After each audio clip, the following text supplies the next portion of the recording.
43ನೇ ದಿನದ ಪಾದಯಾತ್ರೆ ಮುಂದುವರಿಸಿದ್ದೀನಿ. ಪಟ್ಟಿಪಾಡು ಅನ್ನೋ ಊರಿಂದ ಇಲ್ಲೇ ಮಲ್ಕೊಂಡಿದ್ದೀವಿ ರಾತ್ರಿ.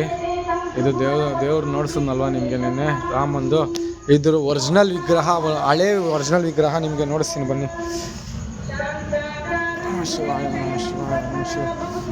ಇದು ಬಂದು ಇಷ್ಟೇ ದೇವಸ್ಥಾನ, ಇದೆಯಲ್ವಾ, ಇದಿಷ್ಟೇ ದೇವಸ್ಥಾನ. ನಿಮಗೆ ಒರಿಜಿನಲ್ ದೇವರು ಬಂದು ಇಲ್ಲಿದೆ ನೋಡಿ, ಇಷ್ಟೇ ದೇವರು.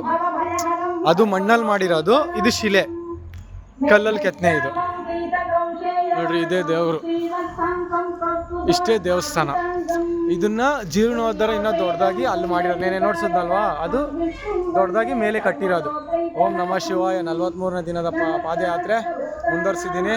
ಪತ್ತಿಪಾಡಿಂದ ಆವತಿಯಿಂದ ಕಾಶಿಗೆ. ಇವಾಗ ಪುರಿ ಜಗನ್ನಾಥ್ ಕಡೆ ಹೋಗೋಣ. 43ನೇ ದಿನ ಪಾದಯಾತ್ರೆ. ಓಂ ನಮಃ ಶಿವಾಯ.